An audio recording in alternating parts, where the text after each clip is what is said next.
YouTube पे भी हुआ नहीं शुरू क्या? हाँ हो शुरू ठीक है fine.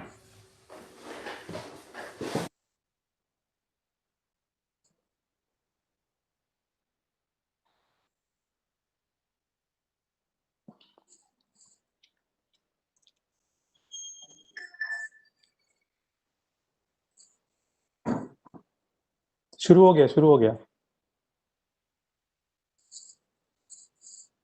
We are starting doctor Mahesh. Yes.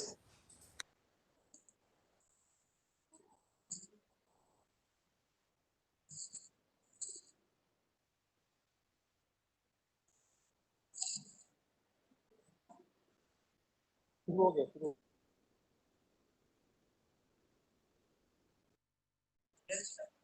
Yes.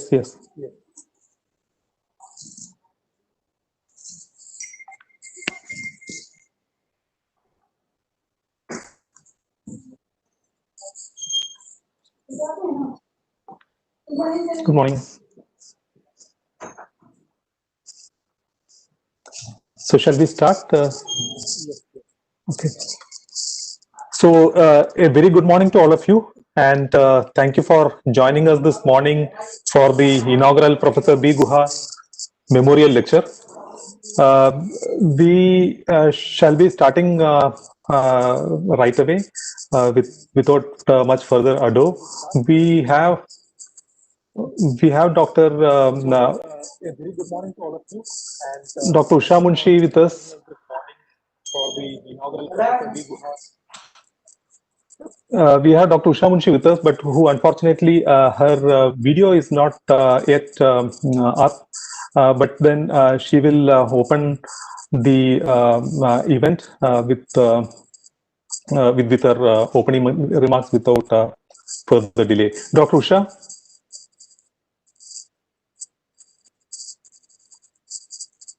And a warm Dr. welcome. Usha? Yes, I'm there. Yeah. Are you able to hear me? Hello? Yes madam, please go ahead. Ahead. Okay. A very good morning and a warm welcome to the distinguished speaker, participants, and professional colleagues. It is indeed an honor and a pleasure to be associated with organization of this event. Information and Communication Society of India, ICSI, has been endeavoring to organize this mayoral lecture since past several months. But for the public health pandemic, somehow it got delayed and has now today finally rectified. What a coincidence. Today is the National Education Day being celebrated across the country to commemorate the birth anniversary of India's first education minister, Maulana Abdul Kalam Azad. For the benefit of those who are not familiar with ICSI and its activities, I would like to take a minute or so to share with you about this society. A registered society, ICSI was set up on 27th November 2000, and thus we are completing our 20th year of existence, which makes this event all the more very special.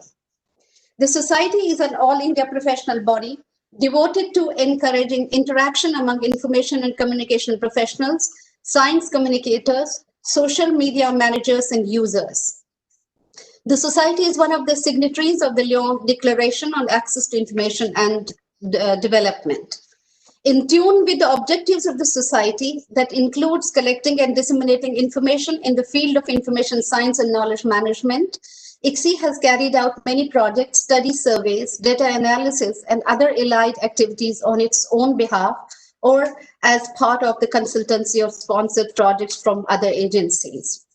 The society has provided training on information communication in related areas, promotes studies thereof, and engages with similar national and international organizations.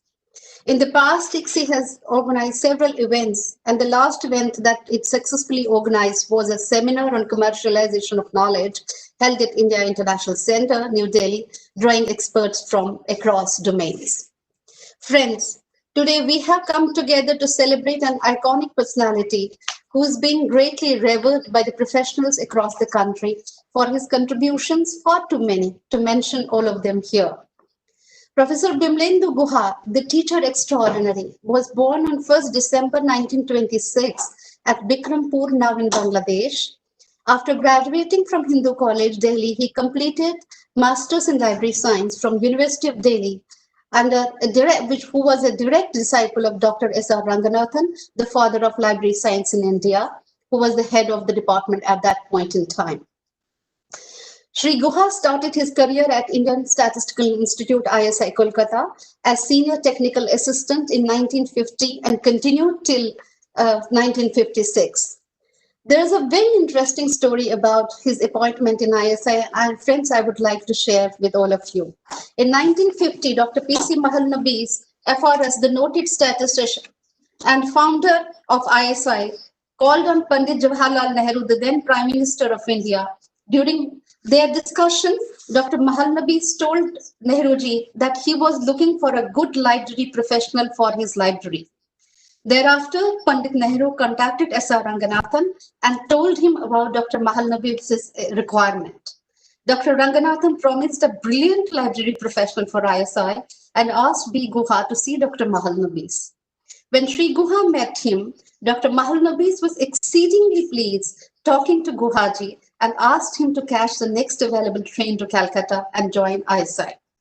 At ISI, besides library work, he had the opportunity to do several other jobs related to writing, editing, book indexing, publishing, etc. While at ISI, Sri Guha participated in an essay competition organized by the Indian Science News Association on the subject Calculating Machines, the old name for computers. His essay won the Meghnad Saha Popular Science Prize, and the paper was published in Science and Culture. The prize money was not a big amount, but the real benefit was a boost to his confidence in writing, more so as it attracted the attention of the founder-director of ISI, Professor P.C. Mahalanobis. He called Sri Guha to express his appreciation for his effort. On his request, Sri Guha wrote another article on the same subject for the house organ of ISI.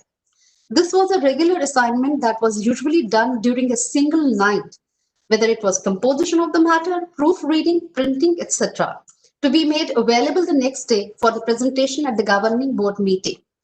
Sri Guha was part of the team. Sri Guha joined the International Scientific Documentation Center in Stock in 1957 and served there till 1984 as documentation officer and subsequently as scientist. At Instock, now NISCIR, he had opportunity to work on a number of publications and was editor of several peer-reviewed journals which flourished during his tenure. In 1964, Sri B.S. Keswan, the then director in Instock, started an advanced course on library science and documentation at Instock with Professor T.N. Rajan as the head.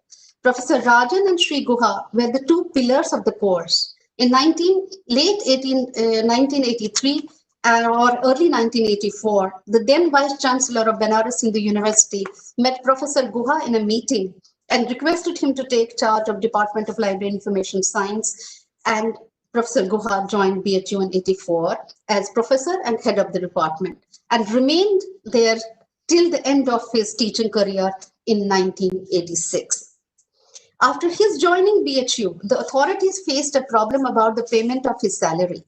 When the salary check came at the end of the first month, Professor Guha refused to accept the salary, saying that he was a government pensioner and could not draw two salaries from the same government. Possibly, his salaries during his whole tenure were shown as donation to BHU. He donated not only at BHU, but elsewhere also liberally. Professor Guha contributed around 70 learned publications in lists. His magnum opus, Documentation and Information Service, Techniques and Systems, drew the attention of all list professionals in the country and became very popular. Till this day, the book on documentation is unsurpassed in the world in terms of context, coverage, and quality. There is hardly any graduate or master's degree holder in library information science in the country who has not read this book. He edited quite a number of publications that included a report entitled a study on the knowledge barrier in the production, dissemination, and use of scientific and technical information with special reference to the problems of developing countries, prepared in response to a request from UNESCO in 1985. And of course, there were other works of great importance that he has done.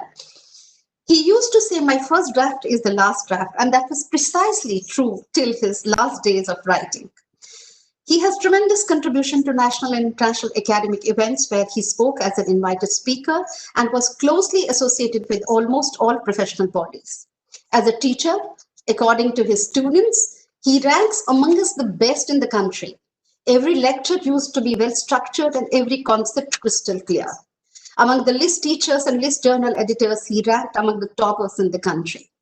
It is difficult to estimate how many PhD theses he has evaluated.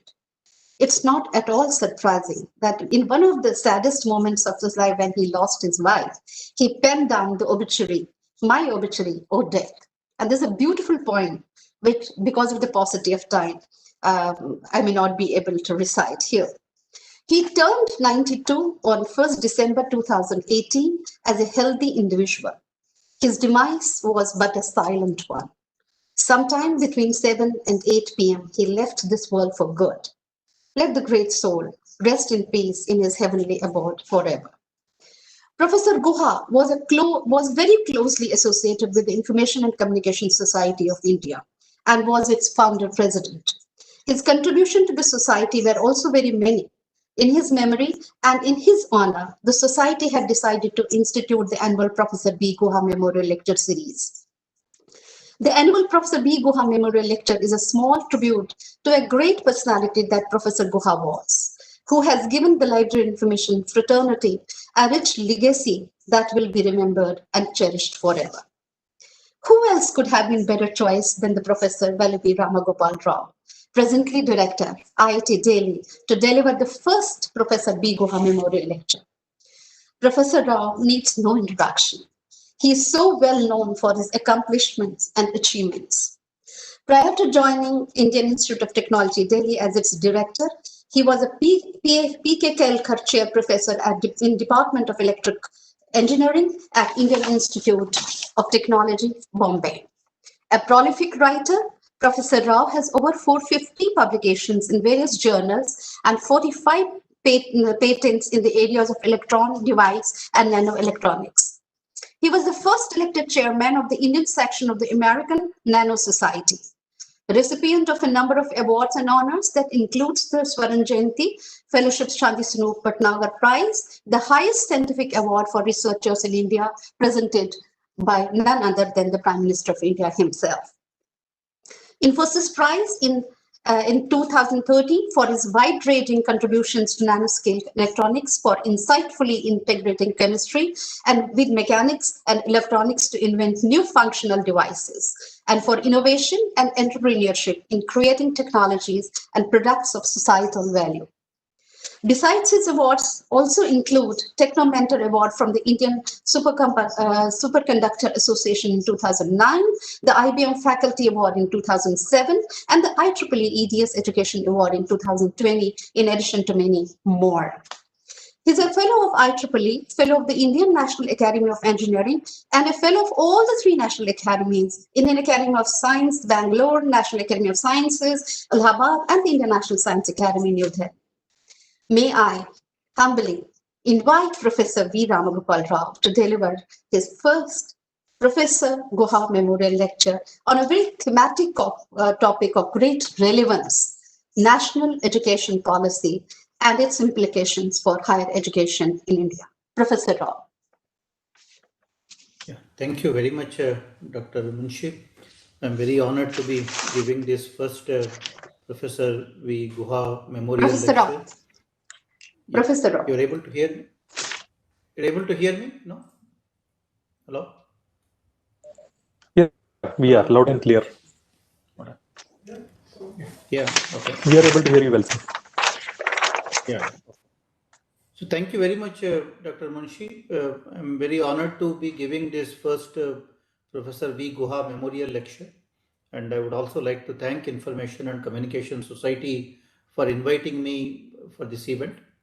And today also being the National Education Day, I think it is very apt that we discuss the NEP 2020 and its implications for particularly the higher education sector. Of course, NEP covers a very broad range of areas in terms of education, starting from primary education, preschool education to all the way to the higher education. So, but I will touch upon the higher education part of it because that is what I am more connected with, and that is also something I understand better. So, share the presentation. Yeah. So this is the presentation. I will take the next 25 minutes or so to give you a glimpse of what exactly is changing in the higher education sector because of NEP or even otherwise, because at IIT Delhi, in fact, we have been doing something what NEP is talking about now, for almost like for the past 4 or 5 years. The new schools and departments we started, the new activities we launched, all of them are aligned with this vision of making our education more multidisciplinary and education for a purpose sort of a thing. So I will also touch upon our institutional initiatives in this direction, and also my own personal journey. I strongly believe in something which NEP is talking about. So for the past 20 years, I have been practicing, something that NEP talks about today as part of the education policy. If you look at the current status of Indian R&D, the research and development landscape, India is doing pretty well in terms of its research output. India ranks third in the world in terms of research. And also, one thing that you keep hearing often is, why is it that, we don't have any products or anything which are coming out of India? And why is it that we are importing almost everything, which looks high-end kind of a technology?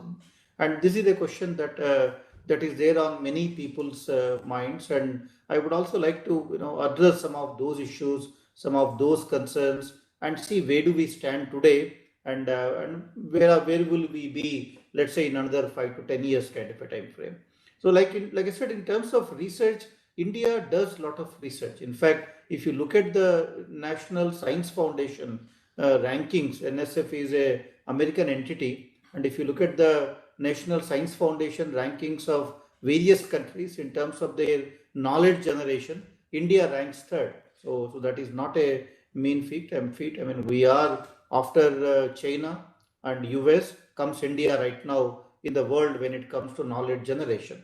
And India's share of scientific publications is still very low for the size of our country. We should be doing more. We should be investing more. That is also something NEP is going to correct in a way. But our share of scientific publications is 5.31% right now. China is 20% and US is 16%. So we need to grow our share of scientific publications in the years to come. But that calls for many measures, and that is also something I will touch upon, as part of the NEP recommendations.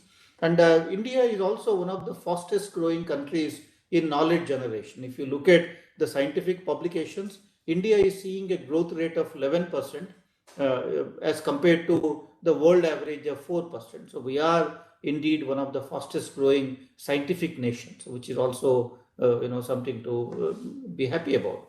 And at the end of the day, we are not spending enough money. Our higher education budget is stagnated almost like 0.6, 0.7% for a very long time as a percentage of GDP. And developed countries spend anywhere from 2% to 4%. I think with such a meager kind of resources, for us to be able to still do well in the scientific world is indeed something very praiseworthy for our scientists. And if you look at per dollar spent, how many papers are written, how many good scientific research papers are written, India ranks at the number one spot right now. So despite having despite not having enough resources, we are still able to keep our head held high, and we are still able to make India proud in terms of our scientific contributions. In certain areas such as nanotechnology, where Government of India has launched missions, these are all like nano mission sort of initiatives. India has been ranked third in the world for almost like 7-8 years now. So while overall we may have reached a third position, but in certain areas like nanotechnology, we are already ranked third in the world. And no, but then what is going wrong? Why is it that if India is developing so much of knowledge, why is it that we are not able to develop technologies out of it? Why is it that we are not able to capture the entire high tech sector in terms of innovations? And why is it that India is not talked about in the same breath as, let us say, even South Korea, which has big companies like Samsung, which are selling products all over the world, or US or Germany or many of these countries? So why is it that we are not able to convert our knowledge into wealth? I think that is a question on everybody's mind. Everybody is concerned about it, and I think in this talk I will try to address some of these issues in terms of my own examples as researcher, and also in terms of what are the things that we need to do at the national level so that this knowledge to wealth translation will happen more easily, and India will be regarded as one of the countries which has supplied these technologies to the world rather than remaining as generator of knowledge in this space.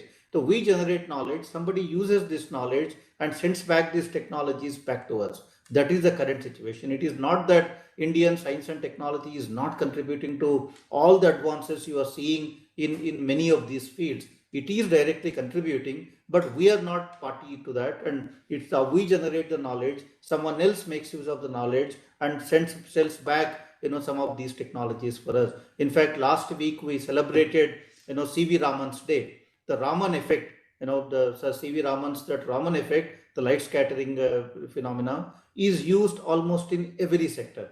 Without Raman instruments, there is hardly any scientific knowledge right now that can be generated. It is fundamental to all scientific discoveries right now. One Nobel Prize from India, like Raman Nobel Prize, is worth at least 50 Nobel Prizes in the world in terms of the impact that the Raman effect has caused. But despite that, how many Indian industries are manufacturing Raman instruments? We import almost every Raman instrument in this country. So even Sir C.V. Raman's Raman effect we are not able to commercialize, which has implications for every sector in terms of knowledge. What are we talking about? So therefore, that is the biggest concern. Now, even if Raman had invented the technique today, the situation would have been still similar.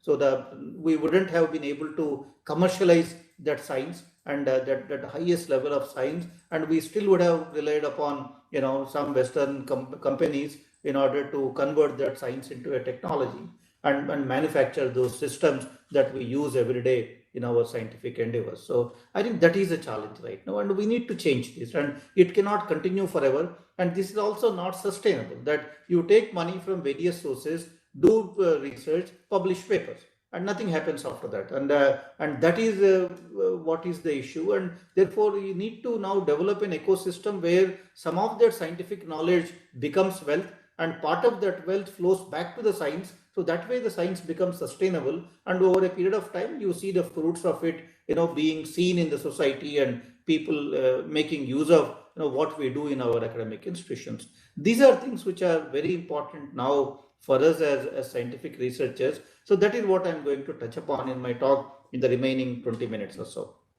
So Indian academia, last 10 years, if you see, our higher educational institutions have become more research oriented. If you look at IIT Delhi, we had our convocation last week. So we have more postgraduate students than undergraduate students. IITs, which started basically as undergraduate institutions, even research was not even the mandate for IITs. When IITs were set up, at that time, our visionaries thought that IITs will produce the highest quality graduates, whereas CSIR labs will do the research. That's how the CSIR labs were set up, and IITs were set up to produce the highest quality students. So that was the vision for IITs. But so we remained as undergraduate institutions for a very long time. But we made a name for ourselves for undergraduate education. Today, if you ask me, we offer the best quality undergraduate education compared to any institution in the world. I can compete with MITs and Stanfords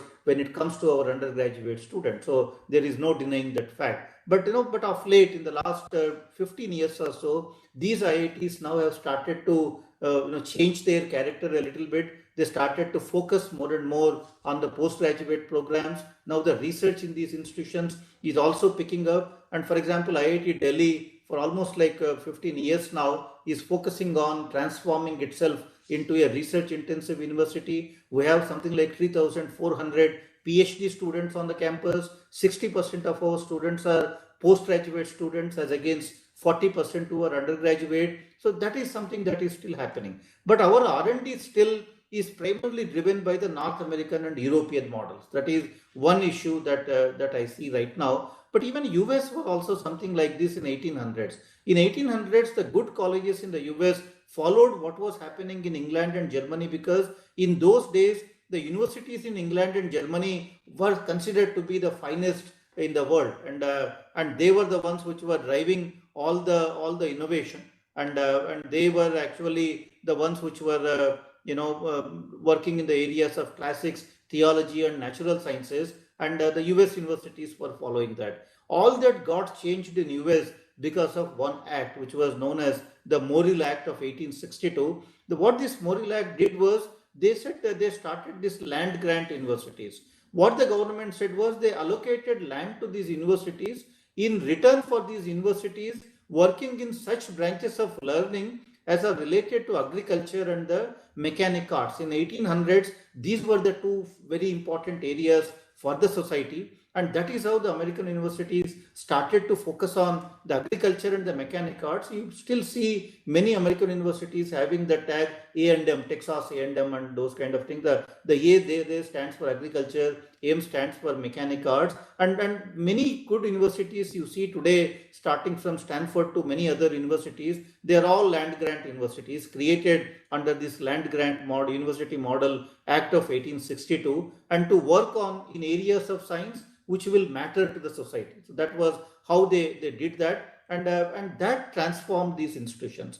By solving the local problems, they basically became the world class, and we look at all of them as role models for our universities. And that happened because of the universities becoming connected to the society, unlike what the US and what the England and Germany was doing in those parts of in that part of the history.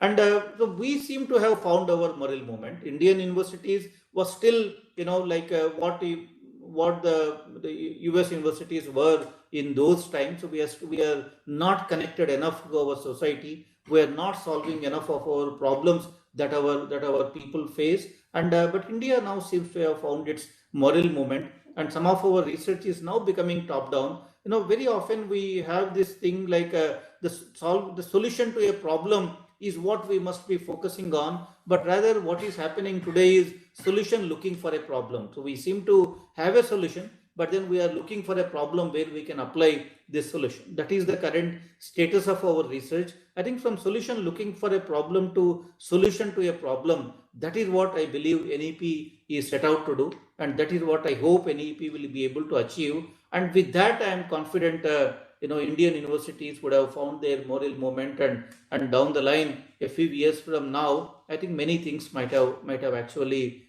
changed for the country. And that is where connecting with multiple entities in the society, in the government, in the strategic sector are very important. At IIT Delhi, we have been doing this. We are, for example, if you look at ISRO, why do we think ISRO is successful? ISRO is successful because they are, at the end of the day, you may have any number of laboratories in ISRO, but they are all focused on one single issue. What is that issue? To send a satellite to the space. That's all what matters at the end of the day. If ISRO is publishing hundreds or thousands of papers and doing great research, but if they are not able to fly their satellites, nobody would have considered ISRO as successful. I think that is the change that ISRO has done in a mission mode way, connecting all the research that they do to one single cause, which is sending the satellites to the space, is where ISRO has made its name, and even the other strategic agencies like the Department of Atomic Energy. At the end of the day, they need to run and maintain and build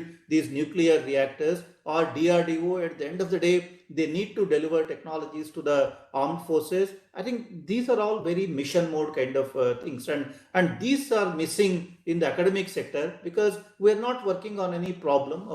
Our efforts are not channelized towards solving anything. As a result, we go all over. The energies are dissipated, and in the process, we look ineffective when you see it from that point of view. But that is what which needs to change, and that is where I am hopeful that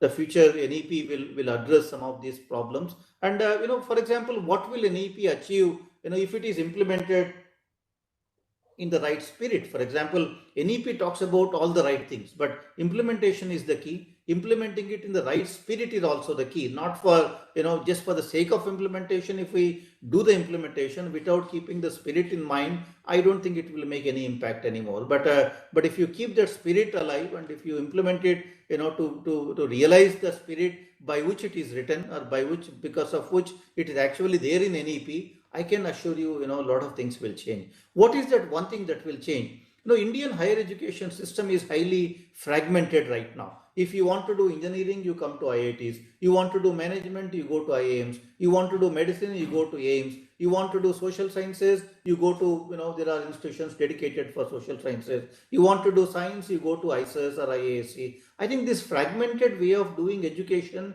is what is making our educational sector ineffective. And so it says that we must become multidisciplinary. For example, agriculture. There are agricultural universities. Now, an agricultural scientist not knowing about economics, not understanding the social sciences, and not being taught any amount of engineering will never be effective. So he or she will remain in a silo, and as a result, he or she will not be able to contribute in any major way to the agricultural sector. And same is true of engineers. Engineers not being aware of social problems, not understanding the economics, not being able to even know what are the challenges in a medical kind of a field, because we don't have any medical campuses or medical schools on our campuses. So therefore, what will they do with their limited and their siloed way of looking at things? They will remain ineffective, and they will not really be able to apply their knowledge to any real world problems.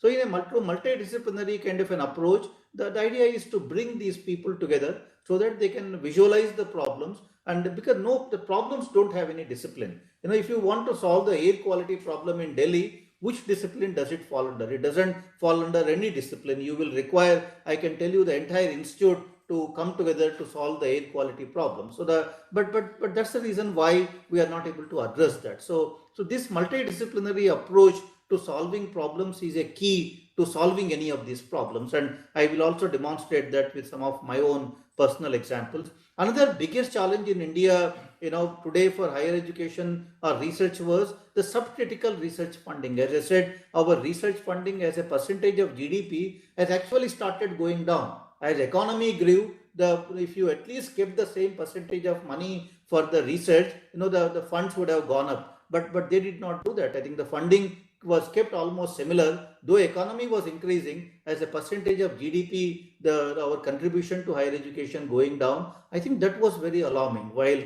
other countries which are focusing on knowledge economy are spending more and more money as a percentage of GDP, here we are, our percentage in percentage GDP terms, our contributions were going down. So that was a big concern. This is also something that NRF is trying to address. The National Research Foundation, which is proposed as part of NEP, which was also approved, announced in the Parliament. So when the National Science Research Foundation comes up, they have also actually said the allocation for NRF will be as a percentage of GDP. So for the first time, government is now committing, a certain percentage of GDP to higher education. So as economy grows, then there will be more funds available, more research, and more impact of this research. Therefore, that is one thing which is very important. And also in NRF, the problem first kind of an approach, because ideally when NRF is implemented, the ministries will be connected also with NRF.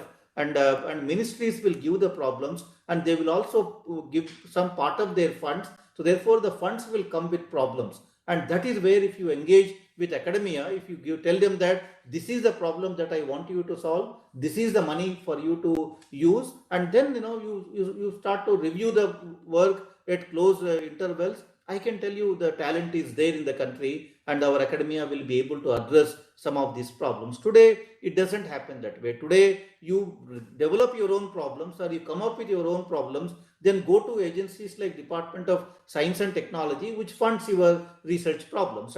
But that way, you don't have a good match between the problems plus the funding. And so I think while DST kind of an approach should continue for basic sciences, where it should be unbounded and it should not be, it need not even be directed. So it is all right, I think, for DST to do that, but entire research being governed by a wide open kind of an approach where nobody gives you any problems, everybody discovers their own problems and tries to solve it, I think it's not going to take us anywhere. So we need to become a little bit mission mode like ISRO and DAE kind of organizations when it comes to addressing some of these national problems. So whether it is the problems in agricultural sector, doubling the farmers' income, or in the case of pollution, or in the case of boosting our manufacturing productivity, anything that you take, it requires a mission mode kind of an approach where NRF, I'm hoping that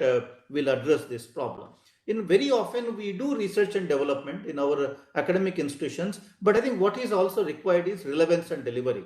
The research needs to be relevant to the society, at least a part of this research. Like I have said, there can always be people who are doing basic research without tied to anything, which is all right. But I think all of us cannot be doing that. There has to be, or there needs to be at least a set of people whose research is solving problems, and particularly IITs, which are supposed to be very applied kind of institutions, and these are at the end of the day technology institutions. Our research needs to be relevant to the society. So therefore, this relevance part of it is important. You can solve air quality of London, but I think you also need to solve air quality of Delhi, which is very important. You can do air quality modeling of London, publish papers in the world's top journals, but if you are not able to use that knowledge to solve the air quality in Delhi, then you have wasted public resources, in terms of its impact. I think that is something which is very important for all of us to realize. And then the development is happening, but the delivery is again very key for all of this research. So you develop the solution. How do you implement it in the society, which is again very important now. Until now, the only way we could have done that was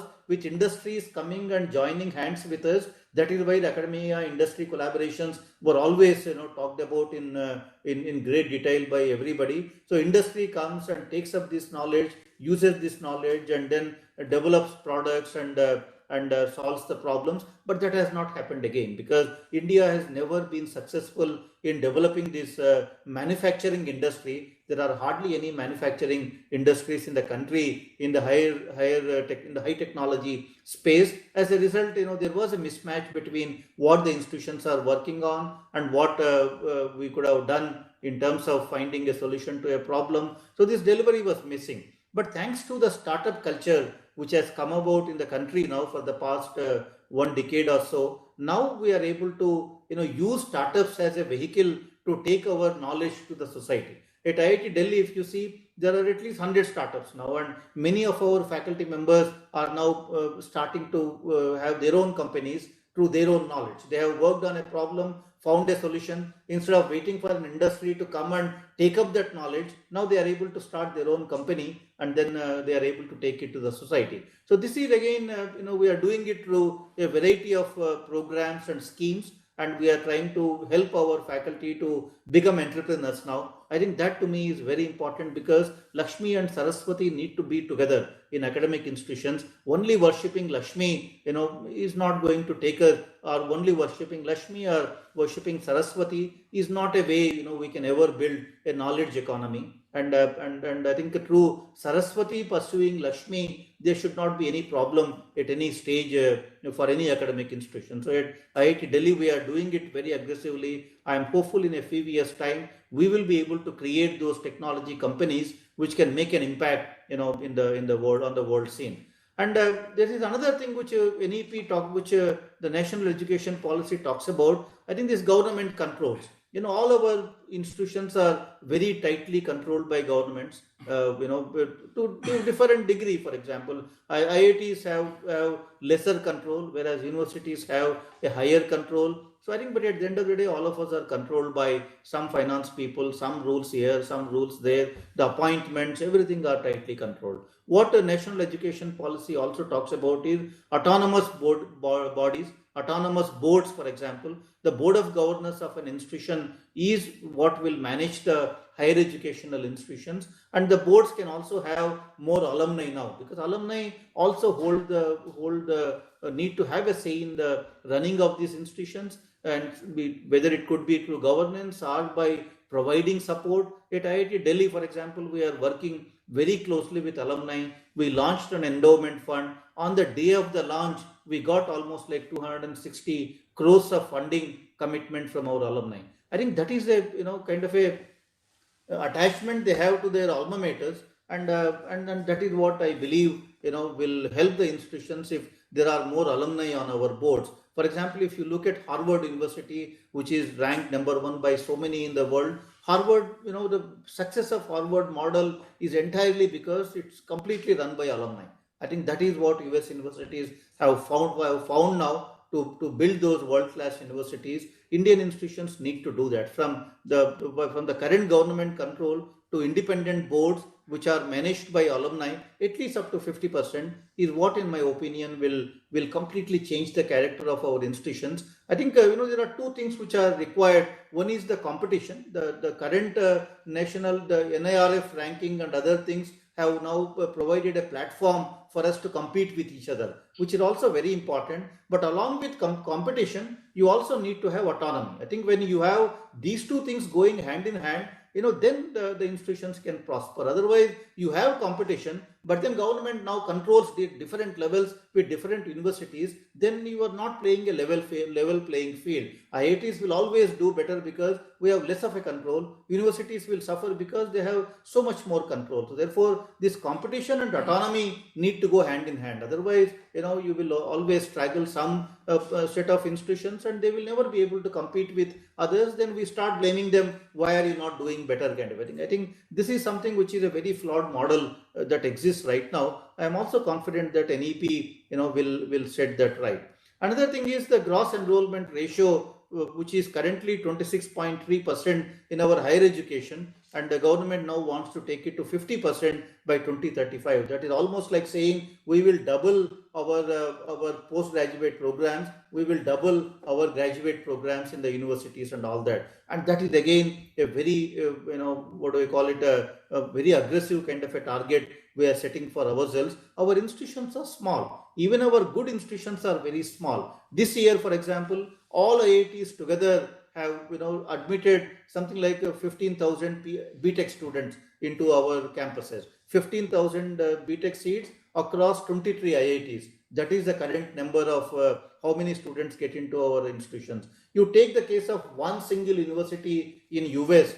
Some of the universities in US admit anywhere from 13,000 students and upwards in a single year into their undergraduate institutions. One university in US admitting 13,000 students, and here we have 23 IITs admitting 13,000 students. So 15,000 students. That is the current way we are, our enrollment is. That needs to change. IITs need to scale up. We need to provide this high quality education to more students. And I think, I see a huge scope there. And that is again what NEP talks about, which is good for the country. So in addition to setting up new institutions for the higher education, we also must scale up the existing institutions, because these are brands now. IIT Delhi, IIT Bombay, IIT Madras, each one of them is a brand by itself. And I think these institutions now need to be allowed to scale up further. Another thing is, even for the universities, like I mentioned, competition and autonomy need to go hand in hand. I think that is again what NEP talks about. The multiple bodies controlling these universities, there are so many of them, AICTE, UGC, and many more, to consolidation of these regulatory framework. I think that is also what NEP is talking about. And I think these are all good measures. and I am very happy that NEP talks about it. Finally, it also talks about the studying to learning. Learning is always fun. If you say that I want to learn something, it's a positive kind of a feeling that I am learning something. But you tell somebody you study something, it looks like a chore. It looks like I am now forced to do something which I am not interested in, kind of a thing. I think our education system is all focused on studying and then testing through an examination. From that mode, now NEP takes a very refreshing look at that. It says that learning needs to be put ahead of anything else, and very flexible curriculum. The credits can be shared, and a lot of new things they are talking about there. We need to see how it will get implemented, but I think if it is implemented right, this can also make a big difference to our higher education sector. From an examination based system to something which is learning based is what will set us apart compared to what we have been doing for the past so many decades now. I think these are the kind of things which I am looking forward to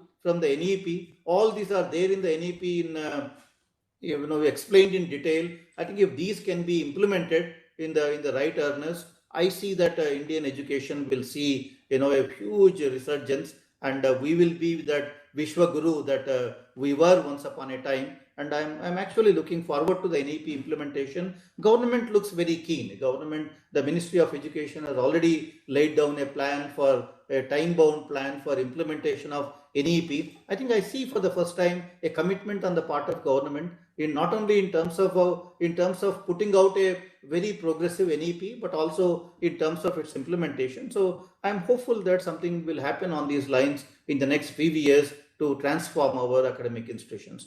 If you I have run out of time. That's true. Another 5-10 minutes. So if you also look at the higher educational institutions, there are three aspects to higher educational institutions. One is the education. The second one is the knowledge generation. The third one is the innovation. Our institutions are very good in education. If you, like I said, IITs, the education part of it is done very well. Even the knowledge generation is happening very well. Knowledge generation in terms of writing papers, I have shown you that with the little amount of funding that we spend, we are already at the third position. So even the knowledge generation is happening very well. But why is the innovation not happening? What is innovation? Innovation is converting that knowledge into wealth. Innovation is something which you apply onto the society and then you solve a problem. That is what is innovation. The application of knowledge is what is innovation. And but when it comes to innovation, we seem to be lacking in all respects. So what needs to change? Like I said, the only thing that needs to change is to this research and development. We also need to add this relevance and delivery. When the research becomes relevant, when we are able to translate this knowledge to the society, to startups or to industry connects, and that is when the innovation will happen. That is when our institutions will become visible in the society. You will see that, okay, IIT Delhi has solved this problem. I think that is the kind of a thing which will make people realize what is happening in our institutions. Otherwise, we publish papers in the top journals. What way has it impacted a common man on the street? That is not happening right now. So when we start to become more and more innovative in our academic institutions, that is when you will start seeing that our institutions will be regarded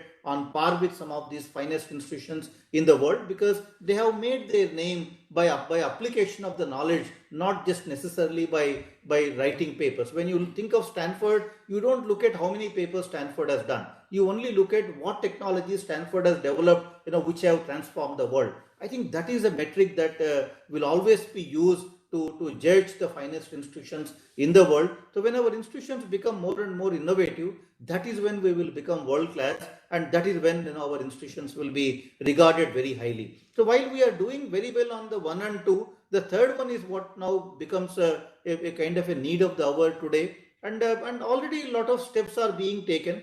And now from knowledge to innovation, one of the most important things is also patenting, because if you have developed a technology, unless you protect your IP, you cannot even start a company. There is no startup. If you are a technology startup, nobody will even touch you with a barge pole when it comes to funding, because you don't own your IP and anybody can copy your technology. So nobody will invest in your company. If there is no one investing in your company, there is no way this company will ever survive. Therefore, patenting becomes very important for academic institutions, and that is again where we are now. Indian institutions have been late entrants into the patenting game, and we have been conscious about patenting only for the past 10 years or so. Now, IIT Delhi, for example, was filing 6-7 years ago something like 15-20 patents, and now in 2019 we have filed 153 patents, and 2020, without COVID, we could have crossed easily 200 patents, kind of a thing.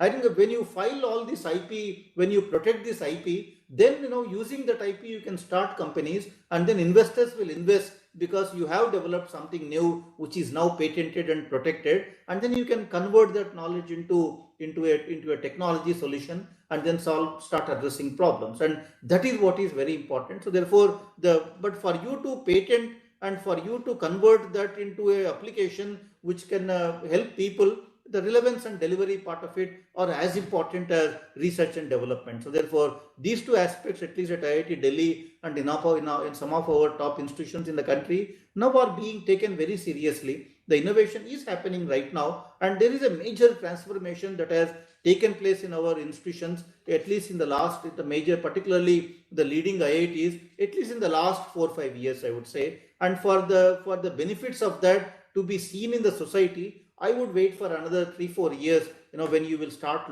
seeing that, these are the technologies developed in IIT which have now become impactful, kind of a thing. And also, the choosing research problems in academia is also very important. And because how will this relevance come to our research?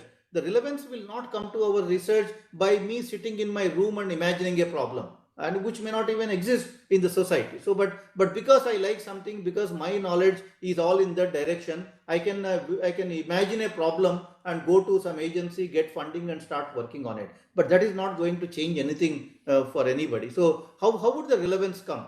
The relevance does not come by picking up all of our problems from the library. Today, for example, if you look at the way the research is done, the first thing we tell our PhD students to do is go to library, do a literature review, and the student reads 100 papers, finds the gaps here and there, and then works on those gaps and writes a few more papers. That is how 70 to 100% of our problems are currently picked up by our students. And any problem that originates in library often also ends up in library, which is good. That is all knowledge generation, which we are doing very well. But imagine, some of our students also picking up problems by observing issues in the society.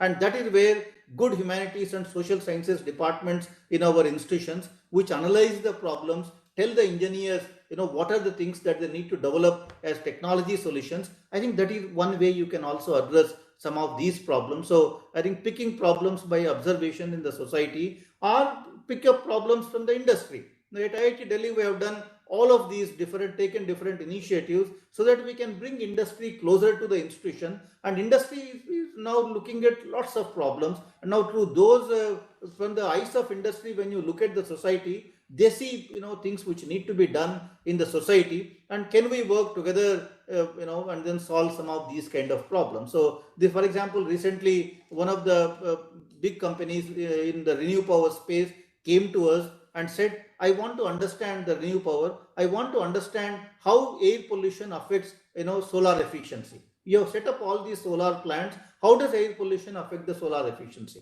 So that's a good problem, because if you can address that, the company can benefit by looking at it, from the point of improving their efficiency. And there are, again, for example, if India grows the solar in a major way, now if all these solar panels are connected to the grid, what is the instability on the grid? Now, when you are pumping in so much of energy into the grid, there will be, issues in the grid. Right now, it is very small, 1%, 2%. So you are not seeing the effect of it. But when it grows to 20%, 30%, you will have a significant impact of solar power when it is pumped into the grid. And again, understanding some of those problems. These problems are very important for the industry. I think, that is what I mean by, working on industry relevant problems. Other way is the strategic agencies. If you talk to DRDO or ISRO or Department of Atomic Energy, even our Indian Council for Agricultural Research, they have tons of problems there. The DRDO, we have tied up with DRDO now. We have created a joint advanced technology center. There are at least 100 faculty members at IIT Delhi working on DRDO problems, and because they have tons of problems to solve, for the purpose of national security, that is another way we must pick up problems. So from picking up 70 to 100% of problems from library, if only our students start to get connected, our faculty start to get connected and pick up problems from society, industry and strategic agencies, I can tell you the character of these institutions will change. I can tell you, the institutions will be regarded much more than what they are right now for their innovation kind of a potential. So that is again something which the National Research Foundation is expected to do. This is my last slide. So, if you look at the technologies, what are the technologies which can impact the world in the near future? When I say near future, I am talking of the next decade or 2 decades kind of a thing. So this entire thing, I call them the 5 T's. These are the 5 technology domains. It all started with the information technology.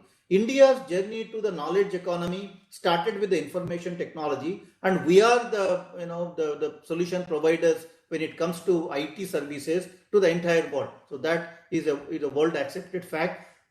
And we have also done very well. For example, if you look at the Saudi Arabia crude oil exports in 2019, they were something like 133.6 billion. The crude oil, which is the fossil fuel, and the more you take, the less will remain there. But India's IT exports in 2019 were $137 billion.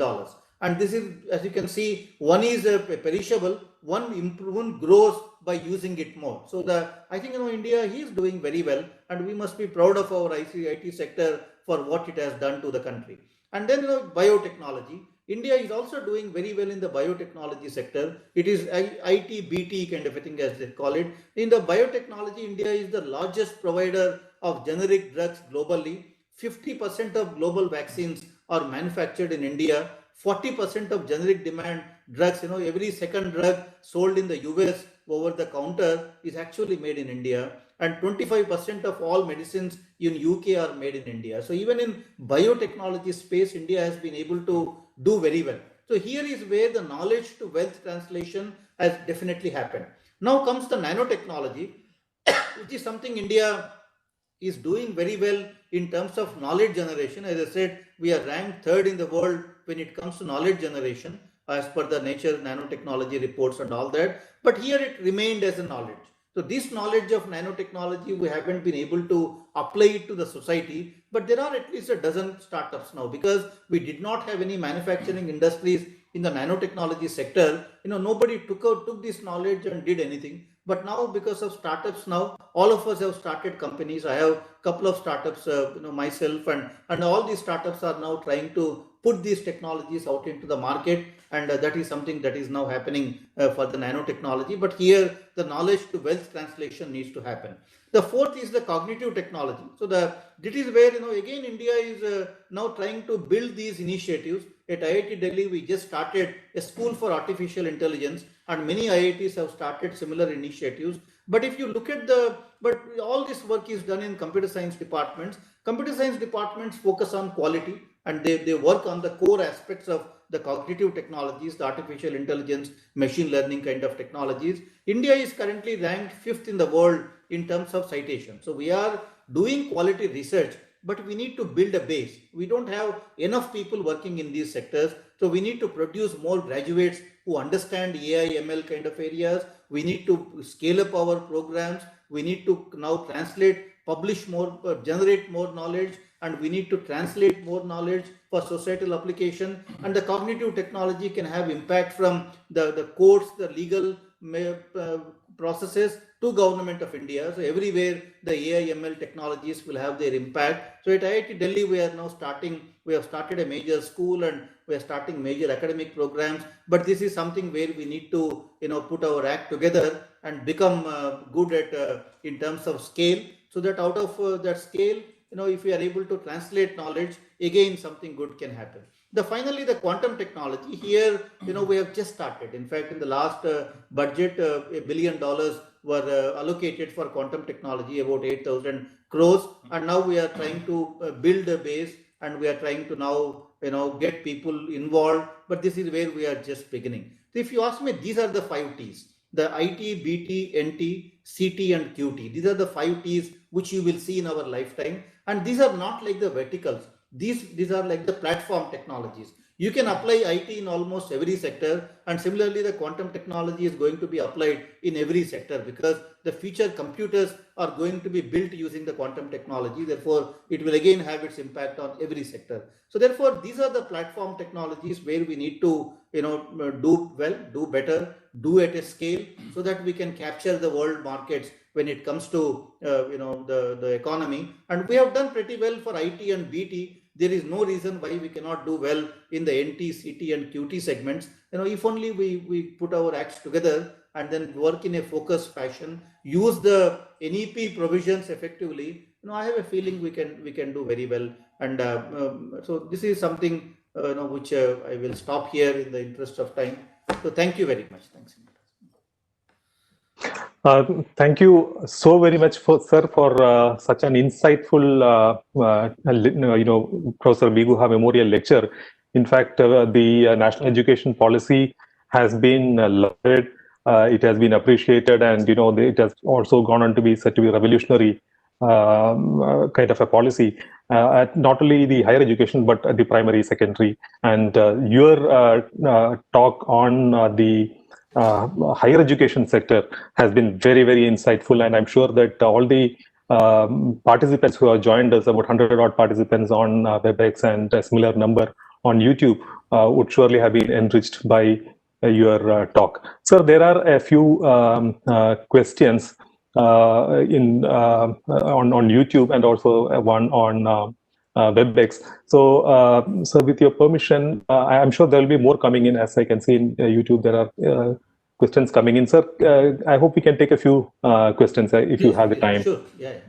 Sure.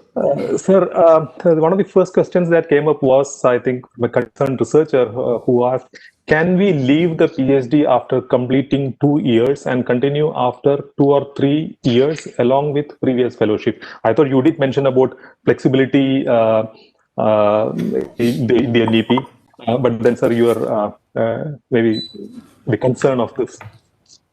These norms change from institution to institution. The government fellowship, the CSIR or whatever comes from government, is valid only for 5 years. So after 5 years, government fellowship cannot be given. But in terms of somebody quitting after 2 years, coming back after 3 years, IIT allows up to 7 years kind of a thing. You can keep your registration alive for about 7 years. That is what we allow. So it is possible. I think based on beyond 7 years, then one needs to look at the reasons and all that. But the fellowship will run out after 5 years, but the registration will be alive for 7 years. And I think, but these are the rules may change from institution to institution. Yes, sir. Yeah, because this flexibility was even talked about in the undergraduate education, where it was talked about supposing a student joins a course, which is of course customized. The student wants to take both the sciences, social sciences, humanities courses. They can customize design, and then after a year take off, and then again come back and continue with the course. So there is some flexibility that was inbuilt in the course. So the next question is it yes, kind of a model where one is saying that you can accumulate credits, and even at IIT Delhi we started many online programs. Our vision is also that students take these online programs, accumulate some credits. If they are able to accumulate a few credits, then we can give them diplomas, and eventually we might even be able to give them degrees. So that is a direction that we have all set for ourselves. So it will happen over a period of time. We are all thinking on the same lines. So the next question is it feasible? Is it feasible for? I'll read it as it is. Is it feasible? Would be categorized expenditure 6% from current expenditure. It talks about the investment. You did talk about the percentage of investment being related to the GDP. At some point, there was a talk of the 6%. I think our attendee is talking about this investment, the concerns. Exactly. I think that's what NEP talks about. In fact, NRF will also have a percentage of GDP at its allocation. Right now, how much money comes to DST is anybody's guess. Nobody knows, how much money comes to DST next year. But that is how our, all these agencies have been functioning. But I think for the first time now, government is committing certain percentage of GDP for these agencies and for the higher education, which is a very good sign, because India's economy will grow. I think it will again come back to the 10% kind of a growth very soon. So when economy grows, and if you fix the percentage, then you can be rest assured that every year more and more money will come, so more and more activities will happen. I think that model we need to move to. I think it's very important to fix a certain percentage, but again, it is the commitment of the government, and government is committing now, and again, it comes down to the implementation. No, I have no reason to believe that it won't happen. So let's be hopeful and optimistic. I think even Prime Minister the other day mentioned that implementation is the key, and everybody seems to be very keen on the implementation part, because we all know that in India, it's planning is one thing, implementation is the other thing, where we tend to lack a little bit. So I think we are starting with at the highest levels, the Prime Minister level to everywhere. Everybody is now focused on implementation. I think it will. I have every reason to believe that things will be fine. Sir, there is one other question which is slightly a long one. So it says a particular person who specializes in an area is supposed and intended to solve the problem in his or her domain. But if he needs information, there is a person of other domain to help. In such a scenario, where are we supposed to work in our domain, because it can decelerate the spirit of multidisciplinary knowledge. At the same time, firms want the multidisciplinary talents, and both these the attendee sir is talking about the conflict between a multidisciplinary approach and specialization. So probably he or she is looking to how this is addressed, or if it is addressed in the NEP. Yeah, in fact, I have a talk on multidisciplinary research. It all happens well if you put the problem first. If you identify a problem, because problems don't come with a discipline. For example, one of the projects I worked as part of my research is to develop a low-cost cardiac diagnostic system, as an example. Now, if I want to develop a low-cost cardiac diagnostic system, I can tell you, it immediately required people who understand the bio. For example, we needed people who can convert the blood to the whole blood to the blood plasma. So you need the microfluidic people from the mechanical department and the biosciences. And it required a platform which involved a nanomechanical sensing. So it required a mechanical engineer, in the team to understand those nanomechanical sensors. There is a lot of electronics at the end of the day. Therefore, you cannot do without the electrical engineers. And also, when we were developing these platforms, there is so much of chemistry. All biochemistry are all interlinked. You are talking of modifying the surfaces with antibodies, antigen. Then chemistry came into picture. And there are materials at the end of the day. In all of these, if you want to bring the cost down, then you need to use new materials. Material science departments come in. And physics again becomes very important, because understanding physics at those scales is again important. So immediately 7 departments needed to come together in order to work on something which is a low-cost cardiac diagnostic system for acute myocardial infarction.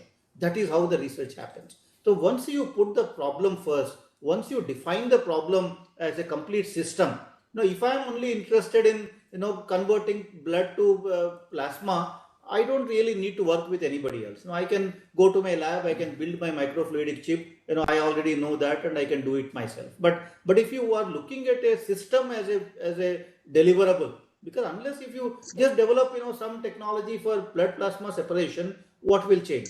Unless an industry comes and picks it up, unless you integrate it with all the other biosensing approaches, it may not really have much of a innovation or importance in the field. So therefore, that is the difference. So the difference is, if you take system as a view, or if you are looking at developing a complete prototype of what you are set out to do, you will immediately end up having a multidisciplinary team, because there is no other way you can develop any of these technologies with your individual knowledge.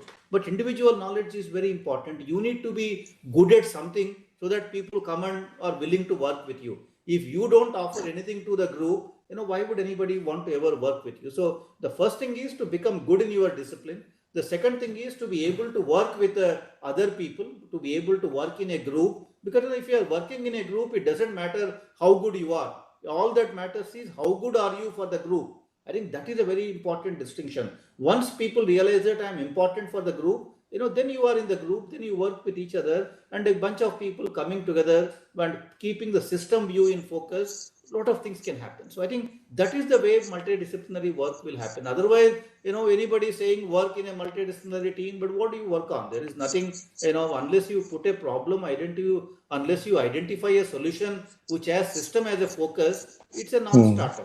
Just for saying the sake, people say that, but I think it works very well if you put the problem first. And I have done multiple such projects involving 6 or 7 departments, which have resulted in 2 startups now. I think that happens only when you have the multidisciplinary kind of an approach. Indeed, sir. Sir, the next question is, what measures would you suggest to implement the research outcomes to address the issues of classroom? Meaning what? To address the issues of what measures would you suggest to implement the research outcomes? Probably, sir, what is being, I can only speculate, is probably that there is a lot of research that you mentioned, a lot of research that is being carried out. So research for knowledge is very important, the basic research. But then the other is, implementing the research outcomes, the aspect of applied research. So probably I might want to turn this question as to how do we need to, should there be a balance, or how do we focus on what should be our priority? Should we focus more on applied research? The focus should be on basic research. So maybe, sir, what you could share your thoughts on that. The balance is I understand. So balance is the key. I think overdoing any one thing is not going to take us anywhere. So while some people there, but if you ask me, there is nothing called a blue sky research. So and if you are, let's say, gravitational waves. Now, would you call gravitational waves applied research or basic research? It's, you can look at it in either way you want.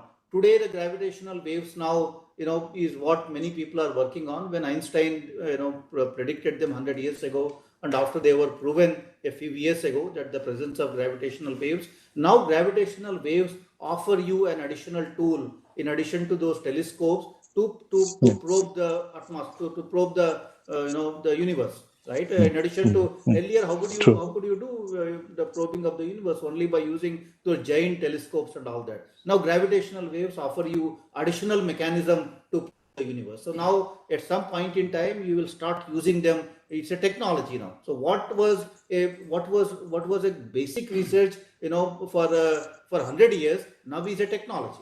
And similarly the quantum technologies. Now for 30 years or 40 years, who bothered about quantum research? We all thought they were all very basic and that kind of a research. The quantum physics was such a well-developed area, and from the basic research point of view, now the quantum computing everybody is talking of, quantum cryptography everybody is talking of. Now there is a worry that if any country develops the quantum computers to break all the cryptographic codes that you have, for the nuclear things and other things, then there is no safety anymore. Now all your weapons and everything which are crypto encrypted, they will all be broken by a quantum computer. Then you have to now look at cryptography in the post-quantum world.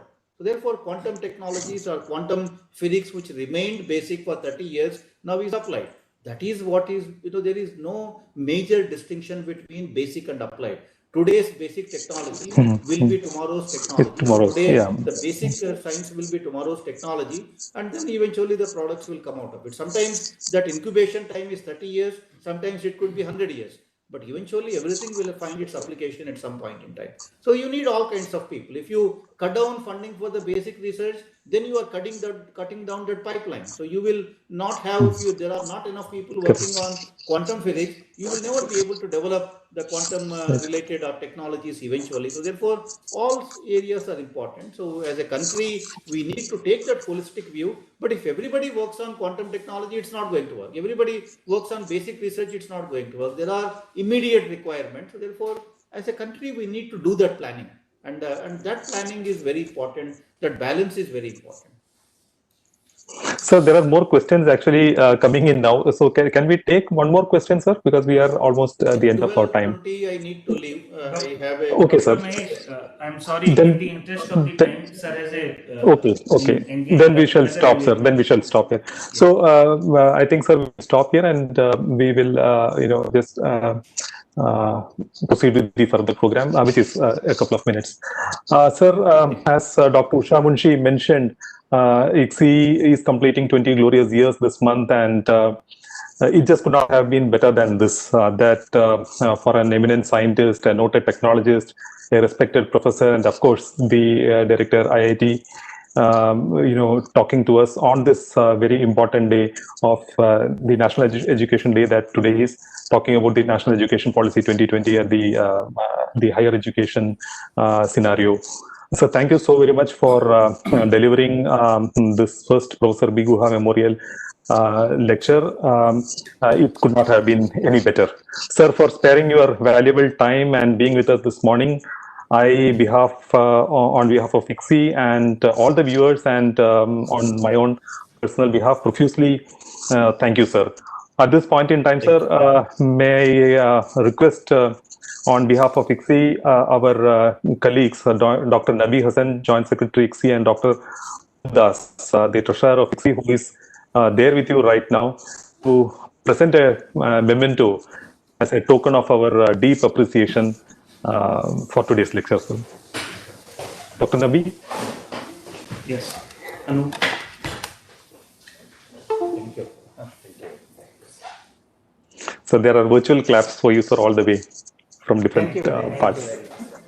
I also wish to thank Dr. Usha Munshi, the president of ICSI, and other ICSI team members for their support putting together this program. I especially wish to thank Professor B.K. Sen, founder member of ICSI, who has been a guiding light in all our endeavors. And also thank you, Dr. Nabi and Dr. Anup, for being there from beginning to quite literally the very end. And thank you to all the viewers for joining us and for all those questions. Due to the paucity of time, we couldn't take all your questions, and as I can see, questions still rolling in. And with Diwali around the corner, we from ICSI wish you all a very happy Diwali in advance. But do remember, wear a mask, stay safe, stay healthy, and namaskar. Thank you very much.